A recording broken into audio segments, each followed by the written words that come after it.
Democrats in swing districts have been uncomfortable since June 27th, Joe Biden's debate, and they haven't really gotten more comfortable since. I think it was pretty remarkable to see yesterday that 6 of those vulnerable House Democrats joined with Republicans to vote through a resolution condemning the border situation that Kamala had been placed in charge of. There's Democrats are I reluctant. knew six Democrats had, but they're all from swing seats. I didn't know that. That's new to me.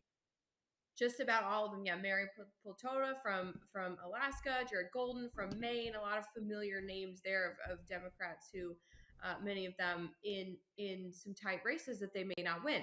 Democrats are obviously going to be reluctant now to come out and criticize Vice President Kamala Harris, but I do think there's still a private belief that this is a real uphill battle for Democrats. And, Democrats won't say this out loud, but there's not a widespread belief that Joe Biden is up to the task of the presidency for 6 more months and that he will even be the one performing those duties.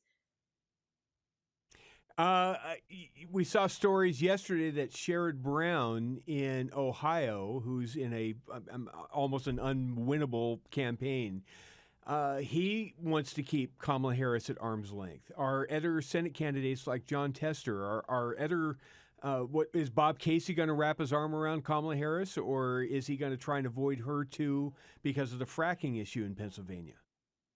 Yeah, Bob Casey is facing one of the most devastating political ads that I've seen in recent Oh years. man! But Dick is running. If you haven't seen it, Oh it's yeah! really it's a great encapsulation of what the Republican argument is going to be these last few months. You don't see any swing state Democrats rushing to embrace Vice President Kamala Harris. And I don't think you will, because in a lot of ways, she has some baggage that's unique to her that's worse for independent voters than what Joe Biden brought to the table. She's perceived as being far more liberal, and Republicans are going to underscore that impression with voters. So this is not necessarily a clean switch for some of the most vulnerable Democrats, even though there's definitely a sigh of relief on Capitol Hill that the Joe Biden age questions are not haunting them anymore. I mentioned a story by Jewish Insider earlier in the hour about how Netanyahu's diplomatic team, met with Kamala Harris and who she was behind the scenes, and the remarks she gave publicly were two different Kamalas, and they were very disappointed in what she had to say and think that it's going to make things a lot harder, and they're really worried about the future under a potential President Harris.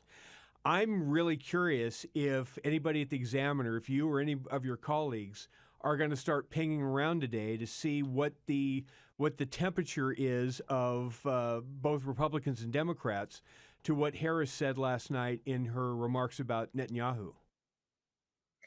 Yeah, I think that the Israel divides in the Democratic Party have been papered over by all the drama over Joe Biden's age, but they're certain to reemerge now.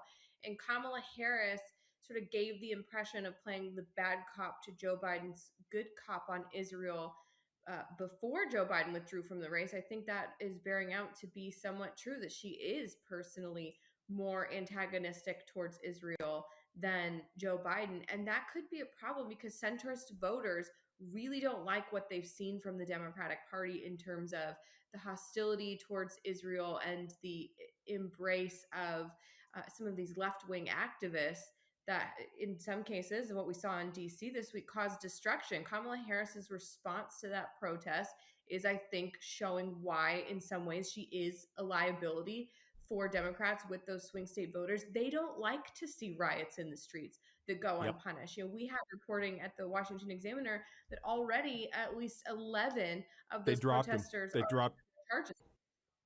Absolutely.